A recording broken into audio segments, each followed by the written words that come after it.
행복하여라 마음이 가난한 사람들 하늘나라가 그들의 것이다. 행복하여라 슬퍼하는 사람들 그들은 위로를 받을 것이다. 행복하여라 온유한 사람들.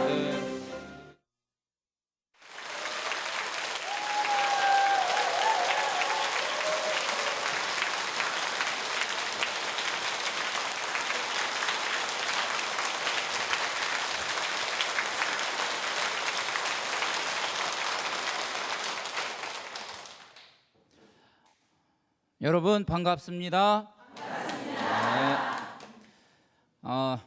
오늘 여러분들 얼굴을 이렇게 뵈니까 여러분들 얼굴이 오늘은 이상하게 온유해 보입니다. 왜 그렇게 됐어요? 지난번에 온유에 대해서 여러분들이 이제 강의를 들으시고 은혜를 받으신 것 같아요. 네, 일주일 동안에 온유하게 사니까 세상이 화평하죠? 좋습니다. 이 온유한 것은 제가 지난번에도 말씀드렸지만 제가 제일 좋아하는 8가지 행복 중에서 하나입니다. 그 온유를 한번 조금 복습을 조금 해보고 그 다음 거를 이제 해보겠는데, 온유는 뭐라고 그랬어요? 제가 온유는 첫 번째 하느님의 뜻에 나의 뜻을 맡기는 거다. 두 번째 하느님의 능력이 나의 온유를 통해서 드러나게 하는 것이다. 세 번째, 나의 약함을 통해서 강함이 드러난다. 여러분들 아주 잘 알아들으셨습니다. 자, 오늘은 그러면은 팔복인데요. 팔복에서 의로움에 줄이고 목마른 사람들은 행복하다, 이 대목인데, 저희들 우리 예수님 초대하고 오늘 이 강의를 시작하겠습니다. 성부와 성자와 성령의 이름으로 아멘. 말씀드린 대로 의로움에 줄이고 목마른 사람들, 오늘의 주제입니다. 제가 그냥 의로움을 의라고 줄이겠습니다. 의에 줄이고 목마르다.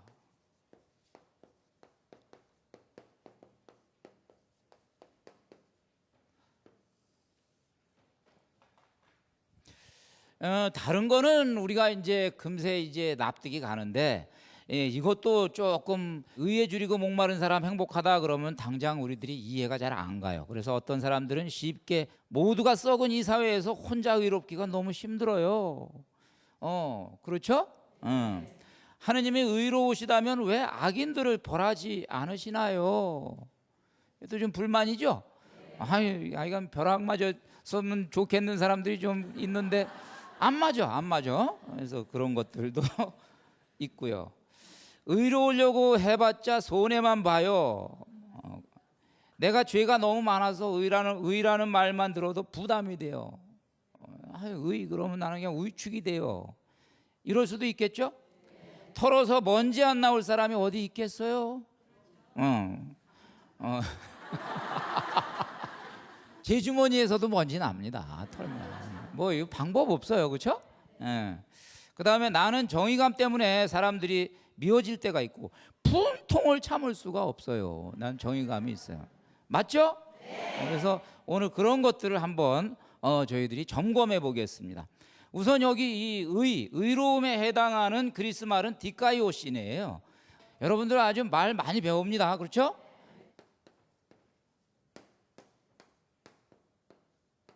이거는 그리스 말이고 시브리어는 최데카라고 되어 있습니다.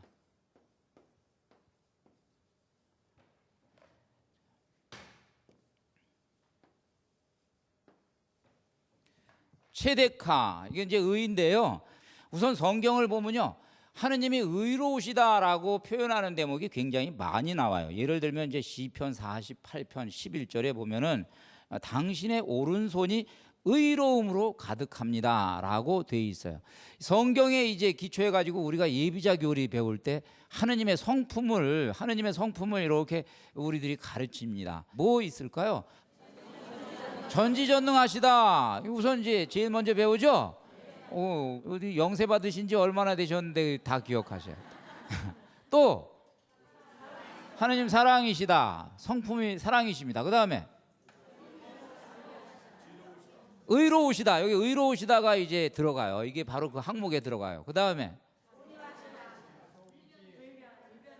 불변하시는 하느님, 무소부재하시는 하느님, 참되신 하느님, 그런 거 다 이제 하여간 제한할 수가 없어요. 여러분이 말씀하시는 거 다 맞는 거예요.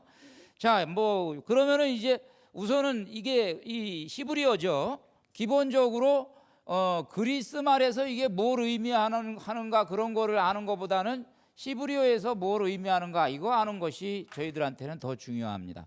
그 히브리어에서는 이 체데카가 뭐냐 하면은 이 딱 어떤 그 기준, 이 기준을 벗어나지 않은 거를 체데카라 그래요. 어떤 기준이 있으면 우리가 이 기준이 이제 율법이 되겠죠, 또는 규범이 되겠죠.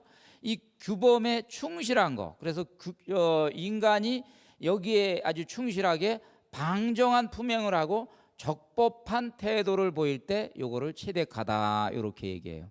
그러면은 이제 우리가 이렇게 조금 생각해 보면은 이 의라는 것은 기준, 규범이 뭐냐에 따라서 이제 달라지는 거예요. 그러면은 우리에게 주어진 기준이 뭐냐? 역사상 이렇게 쭉 기준이 한 번에 주어지질 않았어요. 이 기준은 우리의 어떤 인식 수준에 따라서, 우리들이 이해에 따라서, 또는 문화의 발달에 따라서 기준이 달리 나옵니다. 우선은 저기 창세기 쪽으로 가보면은 의인이 2명이 대표적으로 나와요. 한 사람이 누구냐 하면은 노아고, 한 사람이 누구냐 하면은 아브라함입니다. 성경을 보면은 이렇게 돼 있어요. 창세기 6장 9절에 보면은 노아는 당대에 의롭고 흠없는 사람이었다라고 돼 있어요. 그 다음에 이제 창세기 15장 6절에 보면은 아브라함이 주님을 믿으니 주님께서 그 믿음을 의로움으로 인정해 주셨다, 이렇게 나와요. 그러니까 의인이 이제 2명이 공식적으로 선언이 된 거죠. 이 사람은 의인이다, 선언이 됐는데, 이 기준이 뭔가 보니까 하느님께서 명령하신 것을 그대로 따르고 믿은 사람을 의롭다고 여기서 얘기한 거예요. 그러니까 일단 기준 첫 번째는 하느님의 말씀이라고 이제 우리가 이제 알게 됐습니다. 그런데 하느님께서 이렇게 그냥 개인적으로 이렇게 따로따로 말씀을 주시는 거는 객관적이지 않죠. 그래서 이제 객관적인 기준을 주셨어요. 모세를 통해서 율법이라는 기준을 주신 거예요. 그러니까 이제 그때부터는 이제 의의 기준이 말씀인데, 이 말씀이 율법으로 드러났기 때문에 사람들은 그냥 율법이 기준이 되기 시작한 거예요. 이야기가 되죠? 네. 자, 그렇게 되다가 예언자의 시대에 들어갑니다. 예언자의 시대에 들어가니까 이제 이 율법을 성찰할 때 사람들이 개인적으로 늘 성찰을 하다가 예언자의 시대에 들어가니까 사회적으로 율법을 성찰하기 시작해요. 그러니까 너 혼자만 바르게 살았느냐 이거 생각하지 않아요. 이웃과의 관계에서 바르게 사는 거를 이제 봅니다. 그래서 사회적인 구조악이나 연대감에 결핍하고 연결돼 가지고 의를 요구하십니다. 그래서 예를 들어서 아모스서 5장 24절에 보면은 다만 공정을 물처럼 흐르게 하고 정의를 강물처럼 흐르게 하여라 라는 말이 이제 나오는데, 여기서 얘기하는 정의는 혼자서 하는 것이 아니라 가난한 사람이 있으면 도와주고, 사회에 썩은 것이 있으면 바로 잡아주고, 이런 것들 다 포함하는 사회적인 정의를 이야기합니다. 이제 점점점 이제 이 의의 개념이 이렇게 발전하는 거 보이십니까? 자, 그러면 이제 그래가지고 이제 그 다음에 이걸 완성된 의의 모습을 우리에게 드러내시는 분이 누구냐면 요셉입니다. 그 요셉, 마리아의 남편 요셉. 이 마리아의 남편 요셉은 이제 마태복음 1장 19절에 보면은 마리아가 임신한 거를 알게 됩니다. 그러고서 이제 그 다음 나오는 구절이 마리아의 남편 요셉은 의로운 사람이었고, 그래서 마리아의 일을 세상에 드러내고 싶지 않았으므로 남 모르게 마리아와 파혼하기로 작정하였다라고 돼 있어요. 여기서 의로운 이 요셉이 선택한 것은 이제 원래 의로우면은 우리 한국 사람들이 의롭다 생각하면 의로운 사람은 이제 고발을 잘하고 그렇죠? 재판을 잘 거는 사람이죠. 고소를 잘하는 사람이죠. 맞죠? 원래 이게 의로운 사람이잖아요. 근데 의로운 사람이라고 했는데 요셉은 그 반대로 했어요. 어떻게 했어요? 남모르게 파혼하기로 했다. 남모르게라는 말이 중요한 거죠. 왜 남모르게냐? 말하자면은 이 마리아를 이제 이 요셉은 살 길을 이제 마련해 주려고 이제 이렇게 남모르게 파혼하기로 생각한 거예요. 뭐가 남모르는 거냐? 애기 뵌 거가 남모르는 거예요. 에? 임신한 걸 이야기하지 않겠다 이 말이에요. 여기서 이혼을 하면 어떻게 되죠? 이혼장을 써줍니다. 그러면 이제 마리아는 요셉이 생각하는 남자, 그 남자는 누구요? 마리아하고 이제 하여간 썸씽이 있었던 남자. 그 남자하고 어떻게 되는 거예요? 합법적으로 살 수 있게 되는 거죠. 그래서 이제 결국에는 여기서 이 요셉의 의는 아주 반듯하게 이렇게 자르는 여기 뭐 두부 자르듯이 자르는 이 의가 아니고 도와주고 살려주는 의죠. 그러니까 바로 이것을 하느님께서는 보시고 이 성품을 보시고 의롭다. 너는 참 의로운 사람이다라고 했던 겁니다. 그러니까 기준이 이제 점점점 업그레이드 되는 것을 아시게 됩니다. 여기서 우리가 요셉이 의로운 사람이라면 당연히 요셉은 의롭게 가야 되는 거 아니에요? 율법을 기준으로 봤을 때는 그건 잘못된 거 아닙니까? 그거 간음 아니에요? 마리아가 임신한 거는 이제 이렇게 이제 될 수가 있는데 이게 신약으로 넘어오는 고개죠. 여기서는 이것이 단죄지만 율법만 가지고 살면 단죄지만 이제 신약으로 넘어오면 뭐로 넘어와요? 사랑이 되는 거죠. 그래서 율법이 사랑으로 바뀔 때는 단죄가 아니라 이를 이제 어떻게 되는 거예요? 도와주는 거죠. 이제 뭐 단지 우리가 이걸 포용한다라고 얘기할 수는 없어요. 그냥 포용하는 건 덮어주는 거예요. 그러나 마리아가 살 길을 바르게 살 수 있도록 도와주는 거죠. 그래서 이렇게 이제 의가 바뀌게 됩니다. 그래서 이제 초보적인 의는 단죄하고 심판하고 고발하고 처단합니다. 그런데 진보된 의는 이해하고 용서하고 살립니다. 이게 의의 아주 심오한 뜻입니다. 하느님은 의롭다고 하시면서도 우리를 용서하시고 우리에게 구원의 길을 제시하신 것이 바로 이것이 하느님의 의 때문에 그러는 거예요.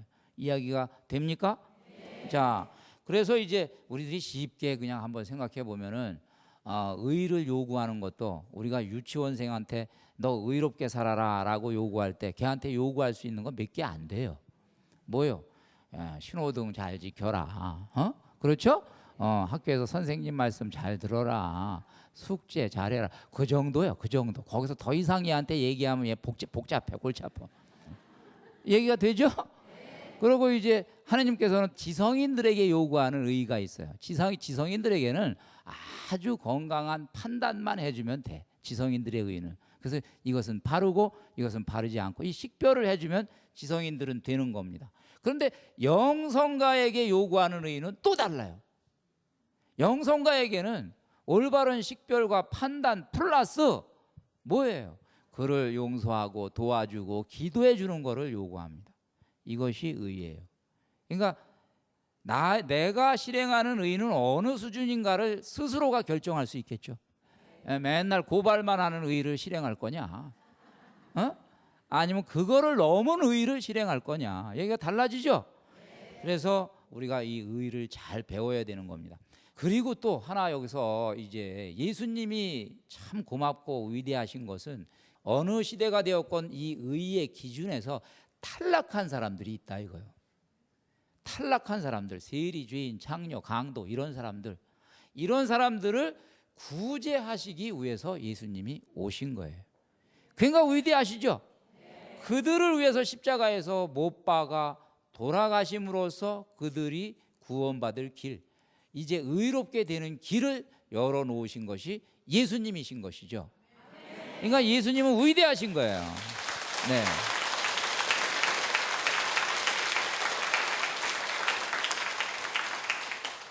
자, 그래서 이제 요거는 이제 그렇게 넘어가고, 의에 줄이고 목마른 사람들은 결국 흡족해질 것이다 라고 되어 있는데, 여기서 줄인다라는 말은 페이논테스라는 단어인데, 이것은 굶주림의 상태를 얘기합니다. 기근. 그러니까 대단한 거죠. 그 다음에 이제 목마른 거는 딥손테스라고 되어 있는데, 목 타는 정도의 목마름. 그래가지고 이 해설서를 보니까 목이 말라가지고 혀가 입천장에 닿은 상태가 이제 이 여기서 얘기하는 이 단어다라고 이야기합니다. 그러니까 얼마나 그거의 갈증을 느끼는지 바로 그거를 이야기하는데, 흡족해질 것이다. 이 문장도 수동태입니다. 우리 성서에서 수동태 나오면 무조건 이거는 주어가 누구다? 하나님이다. 그러니까 만족을 주시는 분이 누구라는 거예요? 하나님이라는 거예요. 이거 아주 여러분들 이거 우리 음미할 필요가 있어요. 그러니까 우리가 의를 추구하는 이 세상에서 사회 정의가 됐든지 뭐가 됐든지, 설사 세상에서 사회 정의가 구현이 안 될 수도 있다.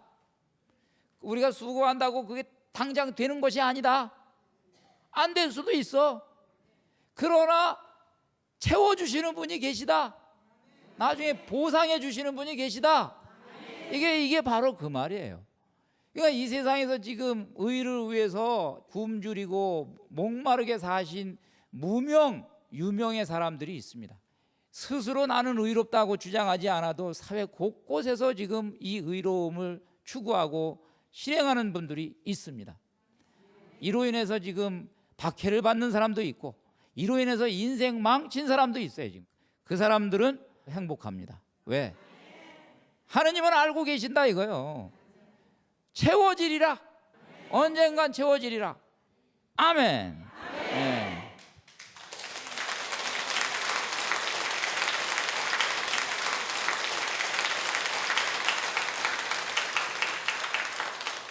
자, 그러면 이제 저희들이 성경 속에서 의로움에 줄인 사람이 누구냐 한번 알아봅시다. 대표가 이제 노아윗의 아들 가운데 이렇게 나타나는데, 아들이 3명 있었어요. 누구 있었어요? 함, 셈, 야페. 우리가 이제 그냥 흔히 이야기하기를 함은 흑인의 조상이다. 셈은 백인의 조상이다. 야펫은 우리 황색인의 조상이다. 이렇게 이제 이야기를 합니다. 함이 어느 날 이렇게 보니까 아버지가 술 취해가지고 빨개 옷도 안 입은 채 그냥 잠을 자고 있어요. 함이 이제 아버지의 이제 벌거벗은 모습을 봤어요, 그죠? 그래서 이제 어떻게 했어요, 함이? 자기 형들한테 가서, 형제들한테 가서, 아버지 술 먹고 술 취해가지고 이렇게 됐어, 그랬어요. 와봐. 그랬더니 이 둘이서 이 이야기를 듣고 그걸 안 봤어요, 그죠? 겉옷을 벗어서 어떻게 했어요? 뒤로 가가지고 이렇게 덮어줬어요. 나중에 이제 술이 깨고 나서 이제 알았어요. 그 이야기를 알고 뭐라 그랬어요? 불러다가 저주를 했어요. 이놈, 네 아버지가 술 먹고 그랬으면 맛 덮어주고, 그래야 될 거 아니야. 가가지고 떠벌리고 말이야. 이 아버지를 뭐 망신을 주려고 그랬니? 이렇게 된 거죠. 여러분, 여기 나중에 요 셈하고 야펫은 의롭다고 인정을 받았죠. 자, 이 일이 우리 본당에서, 우리 주변에서 늘 일어나요. 스캔들이 뻥 터지고 나면 소문 퍼뜨린 분들은 여기 함이요, 전부 다. 전화해가지고 있잖아 그 사람, 이거 혼자서 그냥 열심히 한 척하더니 말이야, 그렇게 됐대 있잖아. 함입니다, 함. 덮어주는 사람은 누구요? 그리고 기도해 주는 사람은 누구요? 셈하고 야펫이요. 그러니까 여러분이 선택하시기 바랍니다. 그래서 어떤 때는 이 정의의 이름으로 망신을 주고 이간질을 하면은 안 좋은 것이다 이 말입니다. 그래서 안타까운 것은, 저는 이 대한민국이 안타까워요. 정의의 이름으로 사회가 분열이 되는 현상들이 많아요. 그래서 이 노선 때문에, 서로가 가지고 있는 노선 때문에 서로가 상대방을 향해서 너는 죄인이다, 너는 나쁜 놈이다, 너는 틀렸다를 이야기하고 있어요. 지금 우리가 조금 우리 좀 반성할 문제입니다. 그렇죠? 그 다음에 이제 의로움의 대표가 누구냐 하면 세례자 요한입니다. 세례자 요한은 스스로 의롭게 살았죠. 그러면서 회개를 이제 선언을 했습니다. 유다 광야에 나가서. 그랬더니 사람들이 몰려들어서 질문을 합니다. 우리가 어떻게 해야지 제대로 회개를 하는 거고 어떻게 해야지 옳겠습니까? 그거는 제가 실천해야 되는 의가 뭡니까? 질문을 하는 거예요. 그랬더니 군중들에게 뭐라 그랬냐? 옷이 2벌 있으면 나눠. 먹을 것도 충분히 있으면 또 나눠. 군중들에게는 나눠 그랬어요. 세리가 왔더니 정해진 목만 요구해. 가서 세금을 공정하게 매겨. 세리가 딱 가서 질문했더니, 군사들이 가서 질문했더니 강탈하고 갈취하지 마. 봉급만 먹고 살아. 이렇게 얘기했어요. 자, 여기서 얘기한 의는 그 사람의 삶의 어떤 그 뭐라 그럴까요? 이 직업은 직업, 영역이면 영역, 그곳을 벗어나지 않습니다. 그러니까 일상도입니다. 그러니까 우리가 의를 구한다라는 거는 이거예요. 지금 세례자 요한이 우리에게 가르쳐 줍니다. 의는 뭐냐? 자기 자리에서 자기가 할 일을 제대로 하는 게 의다 이거예요. 제대로 된 의죠? 여러분들 이것을 우리가 배워봅니다. 그럼 이제 의의 영성을 우리가 한번 봅니다. 의의 영성은 뭐냐? 먼저 자기의 의를 구하라 이거죠. 우리가 이제 자기 자신의 의를 구하는 거예요. 의는 아까 뭐라 그랬어요? 자기가 살고 있는 자리에서 자신의 몫을 다하는 거다. 이게 이제 의라고 그랬죠? 그런데 이제 그래서 이제 우리가 의는 성경에서 아주 중요한 주제입니다. 이게 구원론하고도 연결돼요. 그래서 의화, 칭의, 뭐 개신교에서는 칭의론, 그러니까 의롭다고 이제 선언을 받는 거죠. 그래서 이제 그런 용어로 얘기가 되는데, 의롭게 되는 길이 아까도 이제 제가 아까 예수님 조금 소개했습니다만은 구약하고 신약하고 판이하게 달라요.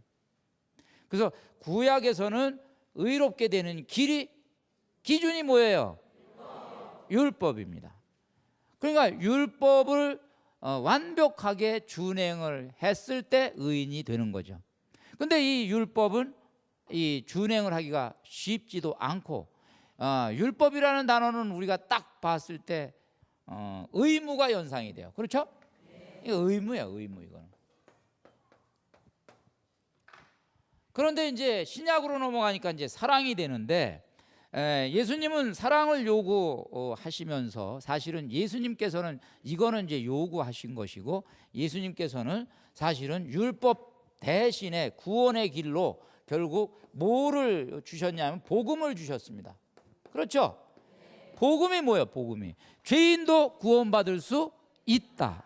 근데 죄인도 구원받는 길이 뭐냐 그랬더니 믿음이라고 되어 있습니다. 믿음. 우리가 뭐 그냥 이치적으로는 믿으면 구원받는다 이렇게 되어 있는데, 원리도 생각해야 돼요. 믿으면 구원받는다 이것만 믿으면, 우리가 이것만 생각하면은 조금 뭔가 해결이 안 된 게 있어요. 믿으면 어떻게 구원을 받는다는 말이냐 되는 거죠. 그런데 여기서 우리가 원리적으로 생각을 하면, 우선 믿는다는 거는 예수님의 능력에 의지한다는 거예요. 첫 번째. 그러니까 예수님의 능력이 우리 안에 드러나서 우리가 이제 의롭게 되는 길이 열린다는 거죠. 예수님을 믿어서 우리가 의롭게 된다. 뭐냐? 예수님은 우리를 대신해서 십자가에서 돌아가셨다. 우리 죄를 사하셨다. 사하신 것을 이제는 고해성사, 성체성사를 통해서 우리의 양식으로 주셨다. 얘기 됩니까? 네. 그래서 이제 이렇게 되고, 또 하나 우리가 믿으면 우리에게 성령이 함께합니다. 그러니까 예수님을 통해서 이제 우리가 의로워질 수 있게 되는 거고, 성령을 통해서 이 의로움을 이제 의로움의 양식이 또 오는 거죠. 그래서 이제 우리가 이것을 더욱더 성장시킬 수 있는 거죠. 그래서 여러분들 성령 충만하면 의롭게 살 수 있다. 아멘.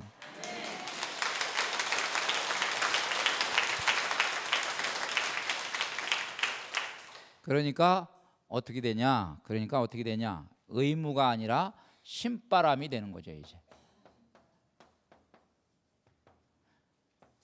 그러니까 우리는 신나게 의로운 사람이 될 수가 있다. 예수님 도움받고 성령의 은혜를 받아가지고 충만해서 내 안에 내가 못하는 것을 성령이 도와주시면 부추겨 주시면, 지난번에 얘기한 대로 성령께서는 파라클리투스다. 이것은 뭐예요? 위로자다.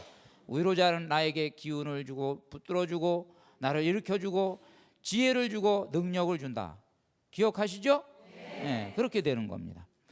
자, 그런데 이제 그 다음에 이제 두 번째로 의는 우리 성경을 보니까 하느님의 의를 구하라라고 되어 있습니다.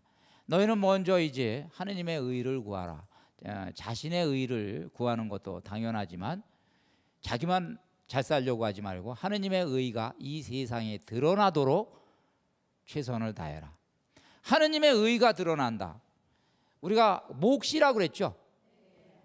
하느님의 의는 하느님의 몫이에요. 하느님의 하실 일이 뭐냐? 하느님의 성품, 하느님의 것이 드러나는 건데, 하느님 것 가운데 드러나야 되는 게 뭐예요? 거룩함이 드러나야 되고, 구원이 드러나야 되고, 하느님의 사랑이 드러나야 되고. 그러니까 하느님의 의를 구한다라는 것은 하느님의 몫을, 하느님이 하시는 일을, 하느님의 일을, 하느님 나라를 이 세상에 내가 도구가 돼가지고 그것을 이 땅에 세우는 걸 의미합니다. 명쾌해지죠? 네, 그래서 그것을 우리가 할 수 있으면 이제 의가 드러나는 거고요. 그 다음에 세 번째로 의의 영성은 사회 정의를 위해서 헌신하는 것도 우리에게 요청합니다. 그런데 여기서 한 가지 우리가 조금 한 걸음 더 나아가서 생각을 해야 될 것은 방법론의 문제죠. 사회 정의를 구현하되 복음적인 방법으로 사회 정의를 구현하면 좋겠다. 특히 산상수훈에 제시된 방법들이 있죠. 예수님은 누가 네 뺨을 때리면 너는 더 세게 때려라 그랬어요? 화염병 만들어 가지고 그냥 던져라 그랬어요? 그런 거는 사실은 예수님이 원하시는 방법이 아니다는 거죠. 그래서 가장 느린 것 같지만, 그리고 안 통하는 것 같지만 가장 효과적인 방법은 무저항 비폭력이다. 그러면 하여간 여러 가지 방법으로 사회 정의를 구현할 수 있는데 그거는 저는 여기서 규정하지 않겠어요. 저는 지금 이 땅에서 어떻게 됐든 본인이 나는 사회 정의를 구현한다 생각하고 스스로 헌신하는 모든 분들, 그분들의 방법이 잘못된 거는 좀 안타까운 일이지만 그분들에게 박수를 보냅니다. 우리 한번 박수 한번 쳐서 보냅니다.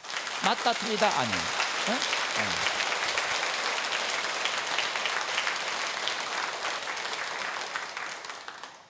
자, 그러면은 이제 우리는 21세기에는 어떻게 이 의를 살아갈 수 있을까? 우선 이제 첫 번째, 이제 이 시대에 이제 방금 얘기한 건 영성이고요. 이제 모든 사람이 이 의를 살아가는 방법 한번 제시해 봅니다. 의의 시선은, 우리가 의의 눈으로 세상을 봐야 되는데 의의 시선은 차갑지 않고 따뜻하다. 저는 이제 요 관점에서 말씀을 드리고 싶습니다. 실제로 있었던 일이에요. 호주에서 있었던 일인데 같은 대학에서 둘이서 아주 친하게 공부를 한 학생들이 있었습니다. 한 사람은 은행가가 됐어요. 사회에 나가가지고. 그리고 한 사람은 법률을 공부해가지고 판사가 됐습니다.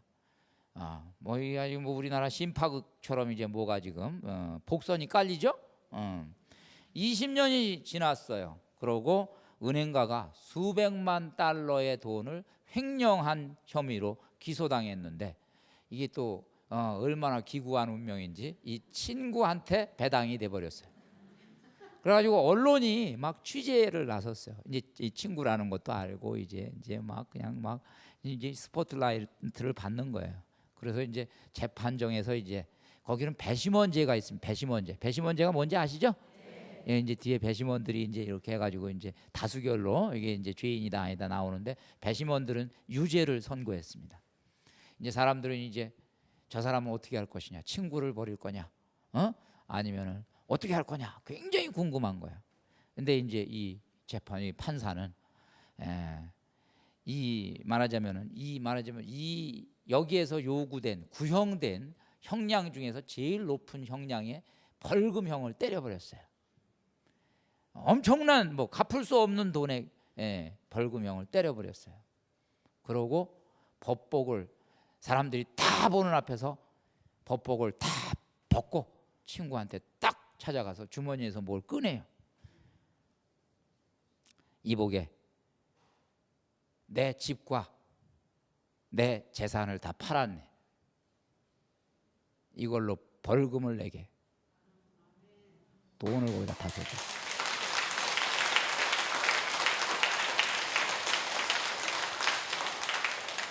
실제로 있었던 일이에요. 실제로. 둘 다 살렸죠? 네. 결국 이 판사는 나중에 이 준 돈 도로 다 변호사 해가지고 다 벌었을 거예요. 명성이 너무 자자해가지고. 얘기 되겠죠? 네. 그렇게 되는 거예요. 의로운 사람은 나중에 주는 것 같지만 다시 받아요. 좋은 일이 일어났을 겁니다. 틀림없이. 자, 아까 제가 말씀드렸어요. 우리는 너무 이 의라는 걸 가지고 이 편가름을 한다 그랬는데, 우리가 여기서 한번 생각해 볼 것이 있습니다. 그게 뭐냐면 불어로 똘레랑스라고 그러죠. 어떤 분은 화이부동이다 이렇게도 이제 이야기를 하자 이렇게 말을 하는데, 여기서 핵심 포인트는 뭐냐면 다름이죠. 다름. 우리가 이 다름이라는 게 뭐냐, 이게 다르다. 나하고 너하고 생각이 다르구나. 나하고 너하고 생각이 다르구나. 이런데 이 다름을 우리는 너무 쉽게 틀림이라는 말로 바꾼다 이거요. 그러니까 이게 문제가 되는 거죠. 이 다름을 다름으로 보고 인정해 주는 것이 똘레랑스고, 다름을 틀렸다라고 이야기하는 것이 우리들의 노선 싸움이에요. 지금 잘못하면 이렇게 되는 거예요. 다른 거는 틀린 게 아니죠? 잘 생각해 보세요. 그래서 너무 쉽게 우리는 이런 논리에 익숙해요. 너는 나하고 다르구나. 넌 틀렸어. 진정한 선진국이 되려면 이 다름이 틀림이 아니다. 이제 이걸 생각할 줄 알아야 됩니다. 여러분들 소화가 되셨습니까? 그래서 우리는 성숙한 사회가 됐으면 좋겠다 하는 이야기입니다. 자, 안중근 의사가 이제 100주년, 요새 100주년 지내죠? 100주년을 지내는데 아주 대범한 인물이었습니다. 1908년도에 이 안중근 의사는 블라디보스토크에서 독립군을 결성해서 본인이 중장의 말하자면 계급을 달고 전쟁을 임합니다. 일본군을 사로잡았어요. 사로잡은 일본군을 매번 놔줬어요. 죽이지 않고. 분명히 이 사람들 돌아가면은 자기들 전력에 타격이 입겠죠? 왜냐하면 이 사람들 죽여야지 자기들이 사는데, 그럼에도 불구하고 살려줬어요. 늘 명분이 있었어요. 이런 말을 했답니다.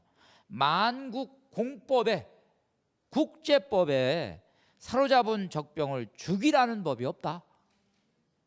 그 다음에 뭐라고 그랬냐? 약한 것으로 강한 것을 물리치고 어진 것으로 악한 것을 물리치겠다. 우리 천주교 정신이죠. 우리 저 그리스도교 정신이죠. 그런 정신으로 이분은 사셨어요. 그리고 이등방문을 저격한 겁니다. 그러니까 결국에 이 우리 안중근 의사는 큰 인물인 거예요. 진정한 의가 뭔지를 알았던 분이시죠. 자, 이런 것들이 의입니다. 그 다음에 이제 두 번째로 우리가 또 생각을 해봐야 되는 거는 의는 정확한 판단을 요구한다는 겁니다. 이 통계에 의하면 하루 평균 남자는 2만 5천 개의 단어를 말한답니다. 여자는 3만 개의 단어를 말한대요. 그런데 우리가 남의 말을 듣잖아요. 25%만 제대로 듣고 75%는 다 못 듣는답니다. 이건 저는 다 알아요. 저 오늘 이 강의에서 25%만 건지면 되는 거예요. 그러니까 우리가 얼마나 정말 부족한 정보입니까? 그걸 가지고 내가 판단해서 의롭다 아니다를 놓고 이야기를 하니 얼마나 우리는 부족합니까? 그래서 우리 저 유명한 철학자 가운데 아리스토텔레스가 바로 이 정의롭기 위해서는 이 중용이라는 덕이 필요하다고 그랬어요. 중용이라는 말은 공자님도 썼죠? 그런데 이 철학자가 쓴 개념이 더 정확해요. 공자님은 덕이니까 그냥 이렇게 두루뭉술이 좀 넘어가 주자 이렇게 이제 했는데 이 아리스토텔레스가 얘기한 중용은 관역에 딱 맞는 거, 관역에 딱 맞아서 관역에 딱 끼는 거, 이거 중용이에요. 그러니까 어중간한 상태를 이거를 중용이라고 얘기하지 않았어요. 이것도 아니고 저것도 아니고 중용 아니에요.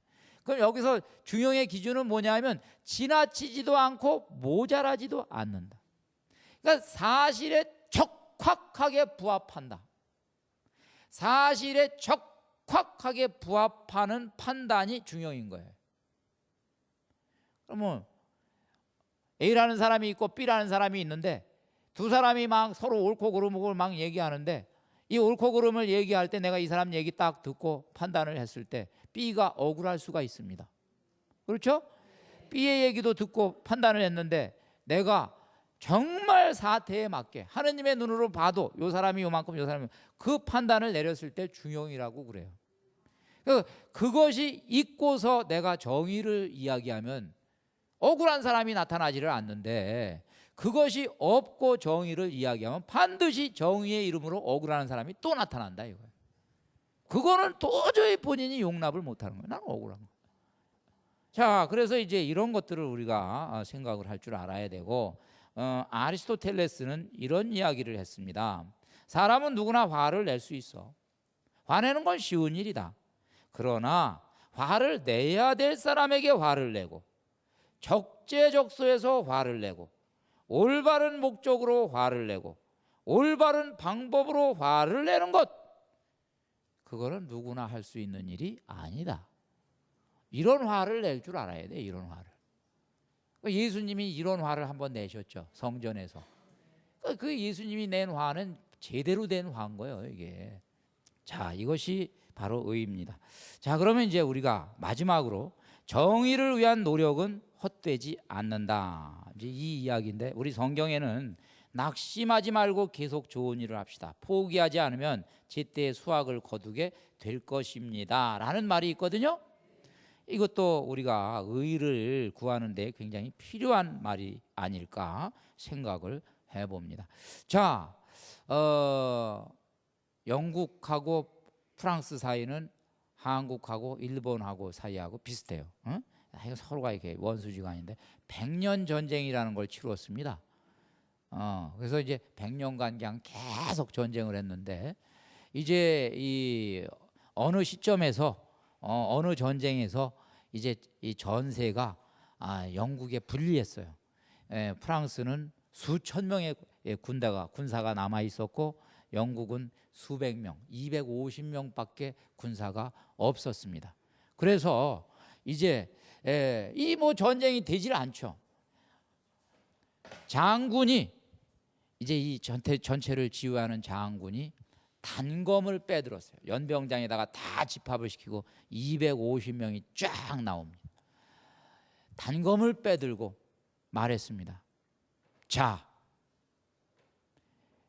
죽기가 두려운 사람은 집으로 가라. 이제 목숨 걸고 이 나라를 구할 용기가 있는 사람은 이제 남아라. 그러면서 뭐라 그랬냐? 여기다 단검을 빼들고 이 단검으로 선을 쫙 그었어요. 여기 지금 병사들이 쫙 있습니다. 자, 나와 함께 목숨을 걸고 나라를 구할 용기가 있는 사람은 다 이 선을 넘어서 이쪽으로 와라 그랬어요. 다 넘어갔는데 한 사람이 여기 서 있었어요. 이 사람. 그래가지고 장군이 이 사람을 향해서 쳐다보고 있으니까 이 사람이 손을 번쩍 들고 하는 말이에요. 장군님, 저는 부상병입니다. 저는 지금 움직이려고 해도 움직일 수가 없습니다. 그러니까 죄송하지만 선을 제 뒤에다가 꺼주십시오.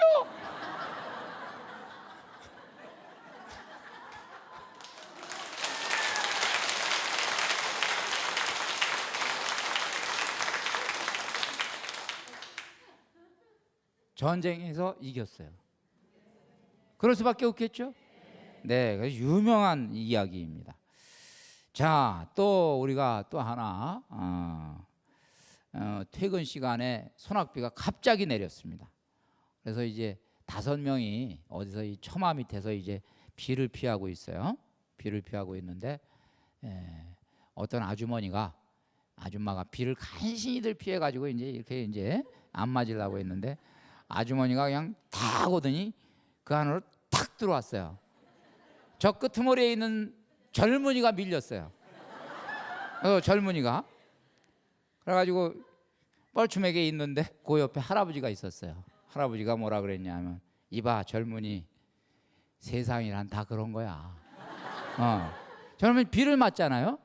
그러다가 젊은이가 뭘 봤는지 막 뛰어가더니 자기 우산을 쓰고 우산 5개를 딱 비닐 우산을 딱 갖고 오더니 나눠주는 거예요. 하나씩 딱 나눠주더니 그 할아버지 앞에 마지막으로 가서 딱 나눠주면서 뭐라 그랬냐면 할아버지, 세상이란 다 그런 게 아닙니다. 바로 이 작은 어떤 뭐라 그럴까요? 우리 경험 속에서 바르게 사는 것은 이런 식으로도 살 수가 있다는 거죠. 바른 거죠. 그것이 의로운 거죠. 자, 여러분들 오늘 의에 대해서 배우셨는데 이제 이 의에 대해서 편안한 마음이 드시죠? 옛날에는 의 그러면 아주 차갑고 그냥 의 그러면 아주 그냥 어떤 때 그냥 내가 조금 자신감도 없고 난 의롭지 못할 수도 있고 주머니 털면 뭐 나오고 근데 조금 아마 자유로워졌을 거예요. 아, 의가 따뜻한 의도 있구나. 자, 오늘 그런 것들을 우리가 정리하면서 오늘도 우리 요세파 수녀님에게 주신 예수님의 말씀 우리가 한번 보겠습니다. 같이 들으십니다. 눈을 감으시고 집중해서 예수님이 직접 들려주시는 음성이라고 생각하고 한번 들어보십니다.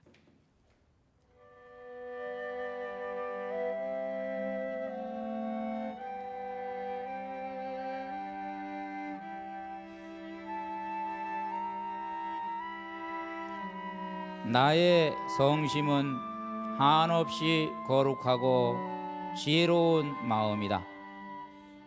또한 나약한 너희 모습과 세파에 찌든 너희들을 보노라면 측은히 여겨 보살펴주지 않고는 견디지 못하는 마음이며 죄악 속에 떨어졌어도 겸손하게 용서를 빌면 자비를 베풀어주는 사랑하는 마음이다.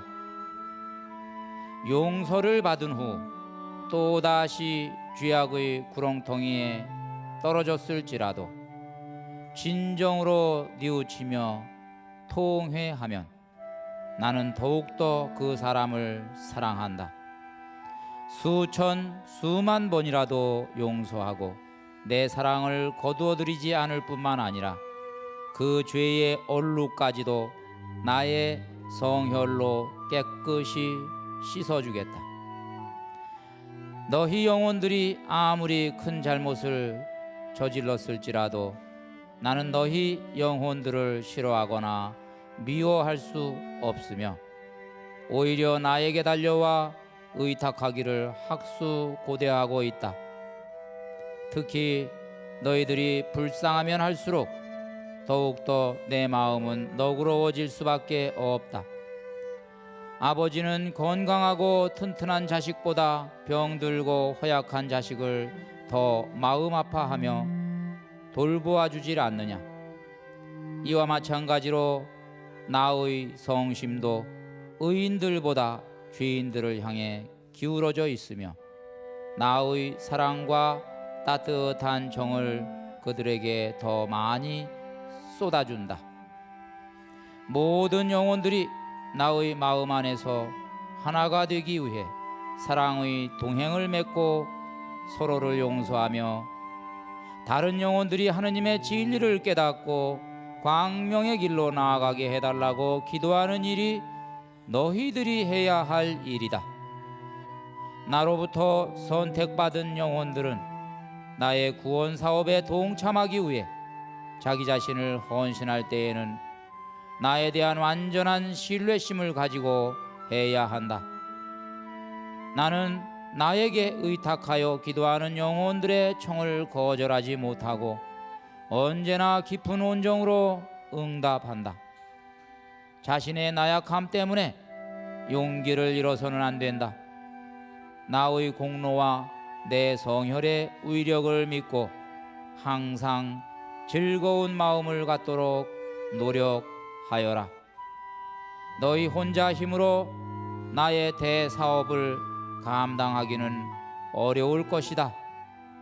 그러나 나의 영광을 위하고 나의 이름으로 나와 함께 한다면 어떠한 어려움이 있어도 감당해낼 수 있을 것이다. 오로지 나에게 바라고 나에게 의탁하여라.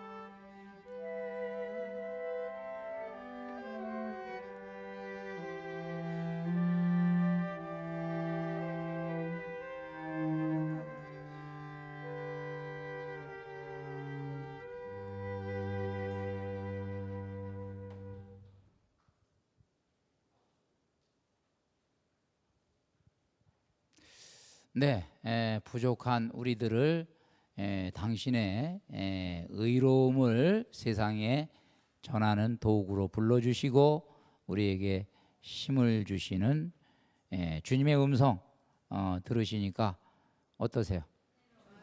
은혜롭죠? 네, 우리 주님 감사드립니다. 오늘 저희들이 배운 의에 줄이고 목마르다 다시 한번 점검해 보겠습니다. 먼저 자기의 의를 구하라 돼 있죠?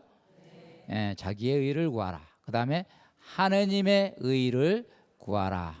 그 다음에 사회 정의를 구하라. 그런데 이 의는 따뜻한 시선을 가지고 있다. 여기까지 저희들이 배웠습니다. 자, 다음에 여러분들이 이제 배우실 것은 자비입니다. 이 자비에서는 핵심 포인트가 자비를 입으리라가 핵심 포인트예요. 우리는 하느님의 자비를 지금 간절히 원하고 있죠. 이 자비를 우리가 누리기 위해서 어떻게 하면 좋을까 하는 것을 배우실 겁니다. 자, 오늘 또 주님께 감사드리면서 마치겠습니다. 성부와 성자와 성령의 이름으로 아멘.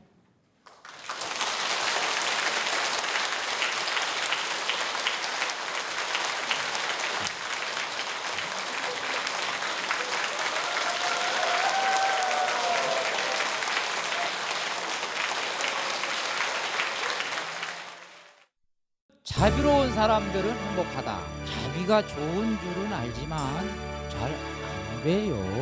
상대방은 배고픈데 나는 느낌이 없어. 상대방은 슬픈데 나는 느낌이 없어. 자비가 연민으로 드러납니다. 연민. 상대방의 입장에 서보고 어려움도 느껴보고 도대체 사는 게 얼마나 힘들길래 그래 그렇게 그냥 신음하고 그렇게 어려워해. 인간이 겪는 고통 체험하셨죠? 주여 주여 왜 저를 버리시나이까. 버림받은 자의 고통, 거기까지도 예수님은 함께 하신 거예요. 이제 우리에게 요구하십니다. 내가 바라는 것은 희생제물이 아니라 자비다. 이것은 기쁨입니다. 해본 사람만 아는 행복입니다. 억지로 하게 되면은 주고 나서 계속 잠이 안 와. 이 기쁨을 느껴보신 분 손 들어보세요. 나누는 기쁨, 나누고 났더니 오는 기쁨. 자비는 선한 부메랑이 돼서 되돌아온다. 주어라 받을 것이다. 아멘.